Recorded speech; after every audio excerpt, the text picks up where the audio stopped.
Hello friends, मेरा नाम सलमान है और आप मेरा चैनल देख रहे हैं सेलेक्ट टेक। इस वीडियो में हम रेट के मुतालिक डिस्कस करेंगे कि रेट क्या होता है, किस तरह से कॉन्फ़िगर करता है और इसके क्या लेवल होते हैं। बेसिकली हमारे जो होम पीसी होते हैं उनमें जो हार्ड ड्राइव लगी होती है वो एक ही हार्ड ड्राइव लगी होती है। अगर वो हार्ड ड्राइव के अंदर कोई फॉल्ट आ जाए या वो डेड हो जाए तो हमारा सारा डेटा लॉस हो जाता है। सर्वर के केस के अंदर हमारे पास एक से ज़्यादा हार्ड ड्राइव भी लगी होती हैं जिसको हम मुख्तलिफ कॉन्फ़िगरेशन में सेट करते हैं ताकि हमारी जो डेटा लॉस है उसको हम प्रिवेंट कर सकें। तो जो हमारा प्रिवेंट करने का मैकेनिज्म होता है उसको हम कहते हैं रेड। रेड बेसिकली एक्रोनिम होता है redundant array of independent disk, और समटाइम हम इनको कहते हैं redundant array of inexpensive disk. यानी ये डिस्क एक दूसरे से बिल्कुल इंडिपेंडेंट होती हैं और बहुत चीप होती हैं, इनएक्सपेंसिव होती हैं। तो दोनों जो है वो रेट की डेफिनेशन सही है। अच्छा, इसके केस के अंदर होता है क्या है, डेटा इज कॉपीड और स्प्रेड ऑन मल्टीपल डिस्क। यानी हमारे पास एक या एक से ज़्यादा डिस्क होती हैं तो डेटा हमारा मल्टीपल डिस्क पे सेव होता है ताकि अगर कोई एक हार्ड ड्राइव फेल हो तो हमें कोई लॉस ना हो। If this failure happen, no data will be lost।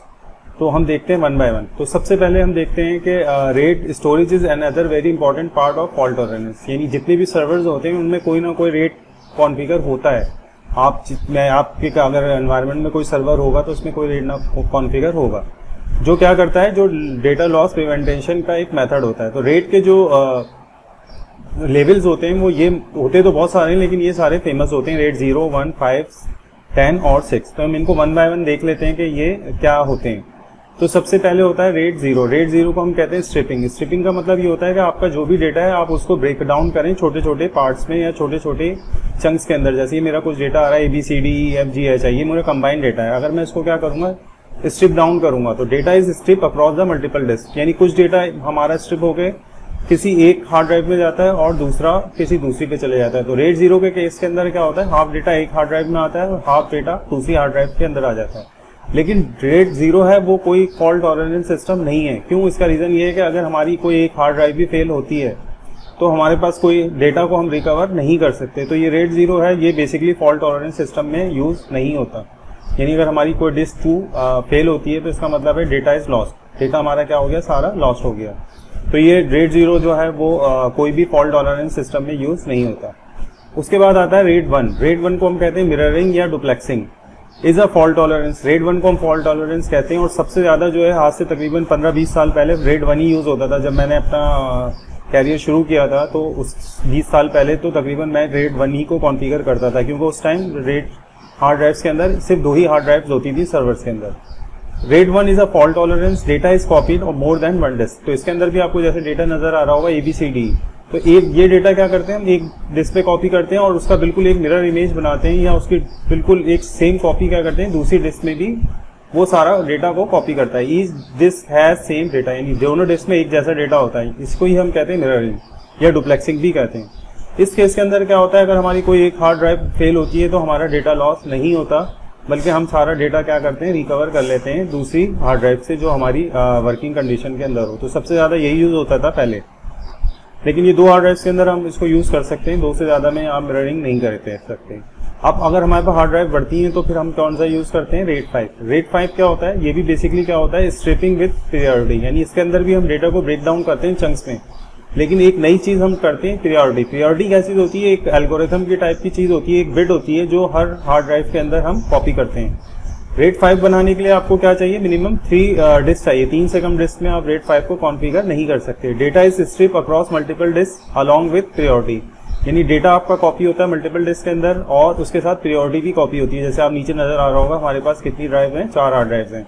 तो कुछ डेटा आया, फिर कुछ पीरियोडिटी आई, फिर कुछ डेटा आया, फिर कुछ पीरियोडिटी आई, फिर कुछ डेटा आया और उसके साथ पीरियोडिटी आई और उसके साथ ही लास्ट डिस्क में कुछ डेटा आया और पीरियोडिटी आ गई।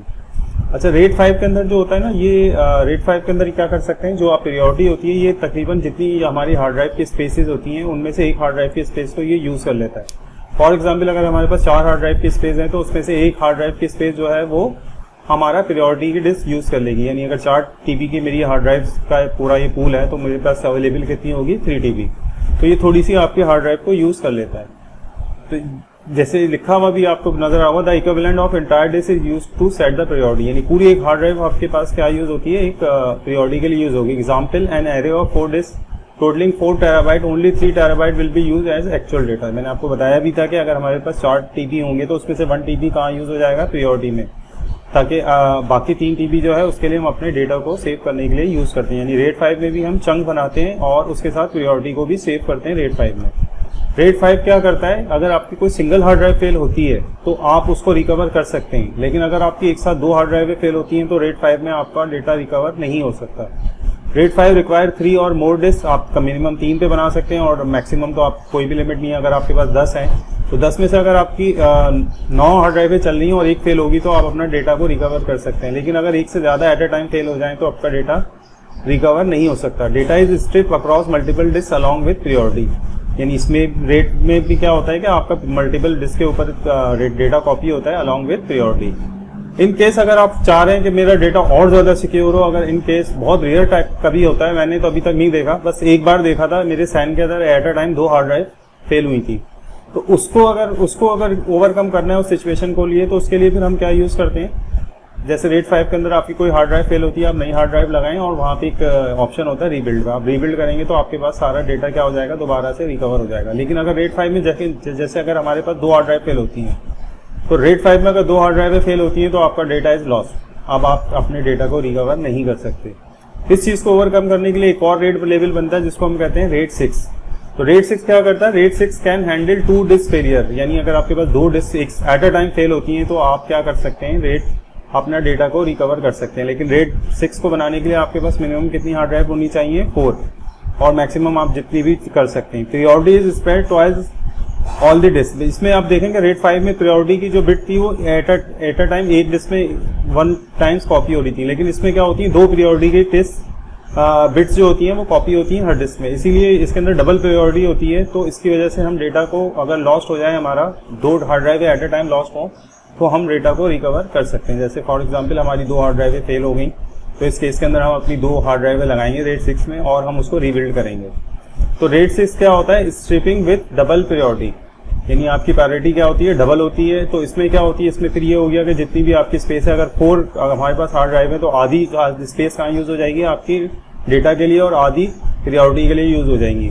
तो ये भी जरा स्पेस ज्यादा कंज्यूम करती है एज कम्पेयर टू रेड 5, लेकिन ये क्या होती है, रेड 5 से थोड़ी सी बेहतर होती है, क्योंकि इसमें आपके पास फॉल्ट टॉलरेंस 2 हार्ड ड्राइव्स का आ सकता है। In red 6 the equivalent size of 2 of these disks are actually used to store the data. The equivalent size of 2 disks are used to store the double priority. लेकिन अगर let suppose आपके पास 10 hard drives हैं, तो उनमें से अगर 2 भी fail होती हैं और 8 वर्किंग में है, तो फिर तब भी आपका डेटा लॉस नहीं होता। लेकिन अगर वो 2 से ज्यादा हो जाएंगी तो उसमें भी लॉस हो जाएगा, लेकिन ऐसा बहुत कम होता है, नहीं होता कभी भी ना। एट अ टाइम कभी भी एक ही हार्ड ड्राइव फेल होती है, बहुत रेयर केसेस में 2 फेल होती है। मैंने सिर्फ एक बार देखा है 20 साल में ना अपने, एक at a time 2 hard drive fail हुई है। तो इसके लिए क्या करता है, read performance of RAID 5 and RAID 6 are about the same. RAID 5 और रेड 6 की रीड परफॉर्मेंस तो सेम होती है, लेकिन राइट परफॉर्मेंस रेड 5 की ज्यादा होती है, क्योंकि उसके अंदर सिंगल प्रायोरिटी होती है। रेड 6 के अंदर क्या होती है, हमें 2 टाइम प्रायोरिटी को राइट करना होता है, तो उसकी स्पीड थोड़ी सी रेड 5 से कम होती है, राइट की स्पीड। उसके बाद एक फाइनल होता है रेड 10। बेसिकली रेड 10 नहीं होता है, इसको हम कहते हैं रेड 1+0। हम 1+0 इसलिए कहते हैं कि इसके अंदर जो प्रॉपर्टीज होती हैं वो 1 की भी होती हैं और 0 की भी होती हैं। जैसे मैंने आपको रेड 0 में बताया था कि प्रायोरिटी में क्या होता है कि वो ब्रेकअप होता है डेटा और कुछ अलग अलग डिस्क में के अंदर वो कॉपी हो जाता है। जैसे आप नीचे देखें 2 पूल बने हुए हैं, डिस्क 1 डिस्क 2 का एक पूल बना है, डिस्क 3 और डिस्क 4 का एक पूल बना है। जो डेटा हमारा हमने स्ट्रिप डाउन करा है वो कहाँ कॉपी हुआ, कुछ एक पूल में हुआ, जैसे ए एक पूल में हुआ और दूसरा बी में हुआ। यानी ये वाला जो फंक्शन है ये कौन सा है, रेड 0 का, जिसमें क्या होता है कि आपका डिफरेंट डेटा डिफरेंट डिस्क के अंदर कॉपी हो गया। उसके बाद क्या होगा, ये पूल के अंदर 2 डिस्क हैं, यानी आपके पास एक पूल पे एक जो डेटा राइट हुआ उसकी एक डुप्लीकेट कॉपी बनी। इस प्रोसेस को हम कहते हैं मिररिंग, यानी इसके अंदर रेड 1 वाली प्रॉपर्टी भी है और रेड 0 वाली भी प्रॉपर्टी भी है। तो इसके अंदर क्या होता है कि डेटा बहुत रीड, यानी इसका जो एडवांटेज होता है वो ये होता है कि आपके पास जो है ना डेटा बहुत स्पीड से रीड भी होता है और राइट भी होता है। लेकिन इसके अंदर देखें red 0 combines red 1 and red 0 benefits from the fault tolerance of red 1 and the speed of red 0, यानी इसमें दोनों का जो बेनिफिट्स है वो उठा लेते हैं। लेकिन इनकी डाउन साइड क्या है, can only use 50% of data storage. यानी जैसे मेरे पास एक साइन है 100 TB का, मैंने उस पर रेड 10 कॉन्फ़िगर किया तो मेरे पास जो यूजेबल स्पेस आ रही है वो कितनी आ रही है, 50 TB। तो इसका मतलब है आपकी आधी स्पेस, जितना भी बड़ा आपका पूल बना हो, जितनी भी बड़ी आपकी स्टोरेज है उसमें यूजेबल स्टोरेज कितनी हो जाती है, हाफ हो जाती है। तो ये होता तो बहुत सिक्योर है, लेकिन ये बहुत ज्यादा आपकी स्पेस को कंज्यूम करता है। तो मेरे केस के अंदर तो मैं आपको रिकमेंड करूंगा कि आप नॉर्मल आपके जो सर्वर हैं उनके लिए आप रेट 5 को कॉन्फ़िगर कर लें, और जो बहुत क्रिटिकल डेटाबेस सर्वर्स या एप्लीकेशन सर्वर्स हैं उनके लिए आप रेट 6 को कॉन्फ़िगर कर लें। कमेंट्स, अगर आपको वीडियो अच्छा लगा है तो लाइक के बटन को प्रेस करें और मुझे बताएं आपको ये वीडियो अच्छी लगी है। अगर आपको अच्छी लगी है तो इस तरह की मैं और वीडियोस भी बनाऊंगा, और मुझे कमेंट्स में बताएं कि आपके पास कौन सा रेट लेवल कॉन्फ़िगर हुआ है आपके डेटा सेंटर्स के अंदर, सर्वर्स के अंदर। अगर आपको कोई चीज़ इसमें कोई एम्बिग्यूटी है, कोई चीज़ समझ में नहीं आई है तो कमेंट्स में मुझसे पूछे, मैं आपको रिप्लाई करके बता दूंगा। बेसिकली बहुत इंपॉर्टेंट कॉन्सेप्ट होता है रेट का। ये मैं इंटरव्यू में जब मैं लेता हूं तो कैंडिडेट्स मेरे कंफ्यूज होते हैं कि कौन सा फास्ट होता है, कौन सा स्लो होता है, दोनों में डिफरेंस क्या होता है, रेट 5 में, रेट 6 में, किस में ज़्यादा स्टोरेज कैपेसिटी यूज हो सकती है, किस में कम होती है। तो ये चीज़ें बहुत ज़्यादा जो है ये जितने भी इंटरव्यू के दरमियान कैंडिडेट इसमें बहुत नर्वस होता है। तो मैं उम्मीद करता हूँ कि ये आपको वीडियो पसंद आई होगी। अगर पसंद आई है तो, अगर अच्छी लगी है तो आप इसको लाइक ज़रूर कीजिएगा। Thank you very much.